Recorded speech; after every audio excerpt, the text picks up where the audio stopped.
Praise the lord. ಕರ್ತನಲ್ಲಿ ನನ್ನ ಆತ್ಮೀಯ ಸ್ನೇಹಿತರೆ, ಇಂದು ನಾವೆಲ್ಲರೂ ಧ್ಯಾನಿಸುವಂಥ ದೇವರ ವಾಕ್ಯ ಸಂದೇಶ ಯೋಹಾನ ಪತ್ರಿಕೆಯಲ್ಲಿ 11ನೇ ಅಧ್ಯಾಯದಲ್ಲಿ 40ನೇ ವಾಕ್ಯ. ನೀನು ನಂಬಿದರೆ ದೇವರ ಮಹಿಮೆಯನ್ನು ಕಾಣುವಿ. ಇವತ್ತು ನಂಬಿಕೆ ಎಂಬುದು ಪ್ರತಿಯೊಬ್ಬೊಬ್ಬರಲ್ಲಿ ನಾವಿದ್ದಾಗ ಮಾತ್ರವೇ ದೇವರು ಮಾಡುವಂಥ ಅದ್ಭುತವನ್ನು ನಾವು ಹೊಂದಿಕೊಳ್ಬೋದು. ಇವತ್ತು ನೀವು ಅದ್ಭುತಕ್ಕಾಗಿ ಕಾಯ್ತಾ ಇದ್ದೀರಿ, ಆದರೆ ನಂಬಿಕೆ ಇಲ್ಲ. ಆದರೆ ನಂಬಿಕೆ ಇಲ್ಲದೆ ದೇವರ ಮಹಿಮೆಯನ್ನು ನಾವು ಕಾಣೋಕ್ಕೆ ಸಾಧ್ಯನೇ ಇಲ್ಲ.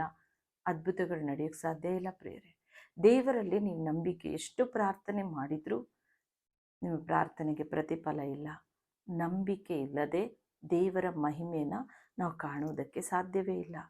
ನಂಬಿಕೆ ಇದ್ದರೆ ಮಾತ್ರ ನಾವು ಅದ್ಭುತವನ್ನು, ಆಶೀರ್ವಾದವನ್ನು ಪೂರ್ಣವಾಗಿ ನಾವು ತೆಗೆದುಕೊಳ್ಬೋದು.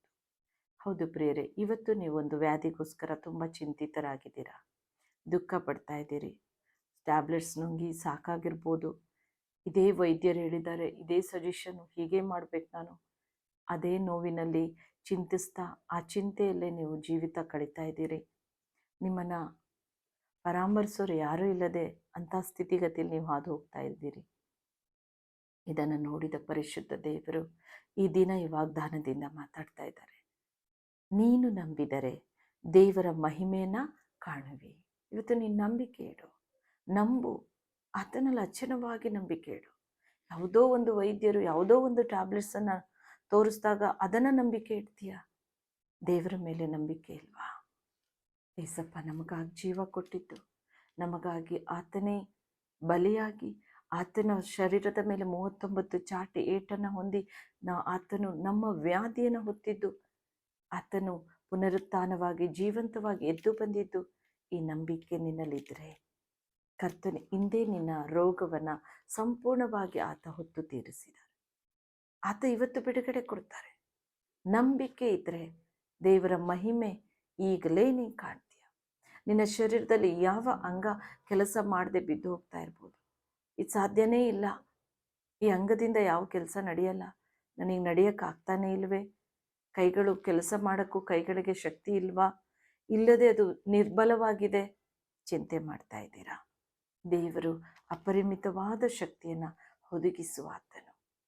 11ನೇ ಅಧ್ಯಾಯ ಯೋಹಾನದಲ್ಲಿ 25ರಲ್ಲಿ ಹೇಳ್ತಾ ದೇವರು, ನಾನು ಪುನರುತ್ಥಾನಾಗಿ ಜೀವ ಆಗಿದ್ದೇನೆ, ನನ್ನನ್ನು ನಂಬೋನು ಸತ್ತರೂ ಬದುಕ್ತೀಯ. ಜೀವ ಇಲ್ಲದಕ್ಕೂ ಜೀವ ತುಂಬೋರು ದೇವರು. ಯೋಹಾನ ಪತ್ರಿಕೆ 1ನೇ ಅಧ್ಯಾಯ 3-4ರಲ್ಲಿ ಆತನು ಇಲ್ಲದೆ ಯಾವುದೊಂದು ಸೃಷ್ಟಿಯಾಗಿದೆ, ಸಮಸ್ತ ಆತನಿಂದ ಉಂಟು ಆಯಿತು. ಆತನಲ್ಲಿ ಜೀವ ಇದೆ, ಆ ಜೀವ ಮನುಷ್ಯರಿಗೆ ಬೆಳಕಾಗಿದೆ. ಹೌದು ಪ್ರಿಯರೇ, ದೇವರು ನಮಗೆ ಬೆಳಕು ಕೊಡುವ ಆತನು. ನಿಶ್ಚಲವಾಗಿ ನಿಂತ ಅಂಗನ ಕಾರ್ಯಶೀಲವಾಗುವಂತೆ ಪುನರುತ್ಥಾನದ ತನ್ನ ಶಕ್ತಿಯಿಂದ ತುಂಬುವ ಆತನು. ಆತನಿಲ್ಲದೆ ಯಾವುದೂ ಸೃಷ್ಟಿಯಾಗಿಲ್ಲ. ದೇವರೇ, ನೀನೇ ನನ್ನ ಅಂಗಾಂಗಗಳನ್ನು ಸೃಷ್ಟಿಸಿದವನು. ಈ ದಿನ ನನ್ನ ಕಿಡ್ನಿಗಳು ಕೆಲಸ ಮಾಡದೆ ನಿಶ್ಚಲವಾಗಿದೆ. ವೈದ್ಯರ ಬಳಿ ಹೋಗಿ ಹೋಗಿ ನಾನು ಬೇಸತ್ತು ಹೋಗಿದ್ದೇನೆ. ಯಾವಾಗ ಸಾವೋ ಎಂಬುದಾಗಿ ಸಾವಿನೆಡೆಗೆ ನಾನು ಯೋಚನೆ ಮಾಡ್ತಾ ಇದ್ದೇನೆ ಅಂತ ಹೇಳ್ತಾ ಇರೋ ಒಬ್ಬೊಬ್ಬ ರೋಗಿಗಳನ್ನು ಕುರಿತು ಕರ್ತನ್ ಮಾತಾಡ್ತಾ ಇದ್ದಾರೆ. ಆತನ ಪುನರುತ್ಥಾನದ ಶಕ್ತಿ ಅದೇ ಅಂಗದ ಮೇಲೆ ಚಲಿಸುವಂತೆ ಕರ್ತನ್ ಮಾಡ್ತಾರೆ. ನಿನ್ನ ಕಿಡ್ನಿಸ್ಗಳು ಪೂರ್ಣವಾಗಿ ಚಲನೆ ಉಂಟಾಗಿ ಕಾರ್ಯಶೀಲವಾಗೋಕ್ಕೂ ಕರ್ತನು ಅದಕ್ಕೆ ಶಕ್ತಿಯನ್ನು ಒದಗಿಸ್ತಾರೆ. ದೇವರಿಗದು ಸಾಧ್ಯ. ಆತನಿಲ್ಲದೆ ಯಾವುದು ಸೃಷ್ಟಿಯಾಗಿಲ್ಲ, ಸಮಸ್ತ ಆತನಿಂದಲೇ ಉಂಟಾಗಿದೆ. ಹೌದು ಪ್ರಿಯರೇ, ನಂಬಿಕೆ ಇಡು. ನೀನು ನಂಬಿದರೆ ದೇವರ ಮಹಿಮೆಯನ್ನು ಕಾಣ್ತೀಯ. ನೀನು ನಂಬಿಕೆ ಇಡುವಂತೆ ಕರ್ತನ ಕೃಪೆಯಿಂದ ನಿನ್ನಲ್ಲಿ ಪೂರ್ಣವಾಗಿ ಬರಲಿ ಅಂತ ನಾನು ಪ್ರಾರ್ಥಿಸ್ತೇನೆ. ನಂಬಿಕೆಯನ್ನು ಹುಟ್ಟಿಸೋನು ಪೂರೈಸೋನು ಕ್ರಿಸ್ತನೇ. ಆ ಕ್ರಿಸ್ತನ ಕೃಪೆ ಇವತ್ತು ನಿಮ್ಮ ಮೇಲೆ ಇಳೀಲಿ. ನಿಮ್ಮಲ್ಲಿ ನಂಬಿಕೆನೇ ಇಲ್ಲದ ಕೊಂದು ಹೋಗಿರ್ಬೋದು. ಇವತ್ತೇಸಪ್ಪ ನಿಮ್ಮ ನಂಬಿಕೆ ವರದಿಂದ ತುಂಬಿ ನಿಮ್ಮ ರೋಗವನ್ನು ಸ್ವಸ್ಥತೆ ಮಾಡಲಿ. ಅಂಗಾಂಗಗಳನ್ನು ಹಾಗೆ ಆತನ ಸ್ಪರ್ಶದಿಂದ ಅವು ಚಲನೆ ಉಂಟಾಗಲಿ, ಅವರು ಕಾರ್ಯಶೀಲವಾಗಲಿ. ಎಲ್ಲ ಕಿಡ್ನಿ ಪ್ರಾಬ್ಲಮ್ಗಳಲ್ಲಿರೋವಂಥವ್ರು, ಒಂದೊಂದು ರೋಗದಲ್ಲಿ ಬಾಧೆಯಲ್ಲಿ ನರಳ್ತಾ ಇರೋ ದೇವರ ಪುನರುತ್ಥಾನದ ಶಕ್ತಿ ಈಗ ಆ ಶರೀರದ ಎಲ್ಲ ಅಂಗಾಂಗಗಳ ಮೇಲೆ ಚಲಿಸಿ ಅವು ಸಂಪೂರ್ಣವಾಗಿ ಕಾರ್ಯಶೀಲವಾಗಲಿ ಅಂತ ನಾನು ಪ್ರಾರ್ಥಿಸ್ತೇನೆ. ನಂಬಿಕೆಯಿಂದ ಪ್ರಾರ್ಥಿಸಿ. ದೇವರ ಶಕ್ತಿ ನಿಮ್ಮ ಮೇಲೆ ಇಳಿಯೋದನ್ನು ನೀವು ಗ್ರಹಿಸ್ತೀರಾ.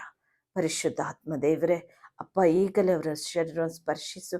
ಟಚ್ ಲಾರ್ಡ್, ಮುಟ್ಟು ತಂದೆ. ಅಪ್ಪ ನಿರ್ಬಲರಾಗಿದ್ದಾರೆ, ಸೋತು ಹೋಗಿದ್ದಾರೆ. ವೈದ್ಯರ ಬಳಿ ಹೋಗಿ ಸಾಕಾಗಿ ಹೋಗಿದ್ದಾರೆ ಸ್ವಾಮಿ. ಆ ಶರೀರದಲ್ಲಿ ಶಕ್ತಿಯೇ ಇಲ್ಲ, ನಿರ್ಬಲತೆಯಿಂದ ಬಿದ್ದಿದ್ದಾರಪ್ಪ. ಅಪ್ಪ, ಒಂದೊಂದು ಅಂಗಾಂಗದ ಮೇಲೆ ನಿನ್ನ ಪುನರುತ್ಥಾನದ ಶಕ್ತಿ ಇಳಿಯಲಿ ಏಸಪ್ಪ. ಈಗಲೇ ಮುಟ್ಟು ಏಸಪ್ಪ, ಮುಟ್ಟು ತಂದೆ. ನಿನ್ನ ಒಂದೇ ಒಂದು ಮುಟ್ಟುವಿಕೆ ಸಾಕು ತಂದೆ. ನೀನು ಸ್ವಸ್ಥಪಡಿಸೋ ದೇವರು, ನೀ ಘನ ವೈದ್ಯ, ನೀನು ಆರೋಗ್ಯದಾಯಕ. ನಿನ್ನ ಪುನರುತ್ಥಾನದ ಶಕ್ತಿ ಬಲ ತಂದೆಯ ಎಲ್ಲ ಅಂಗಾಂಗಗಳ ಮೇಲೆ ಚಲಿಸಲಿ ರಾಜ. ನಿರ್ಬಲವಾಗಿ ನಿಂತು ಹೋದ ಅಂಗ ಕಾರ್ಯಶೀಲವಾಗಲಿ ಯೇಸುವಿನ ನಾಮದಲ್ಲಿ. ನಿನ್ನ ಪುನರುತ್ಥಾನದ ಶಕ್ತಿ ಬಲ ಅಪ್ಪ ಶರೀರದ ಎಲ್ಲ ಅಂಗಾಂಗಗಳ ಮೇಲೆ ಚಲಿಸುತ್ತಾ ಇರುವುದಕ್ಕೊಂದರೆ ಅವರನ್ನು ಗುಣ ಮಾಡ್ತಾ ಇದೆಯಾ ವಂದನೆ.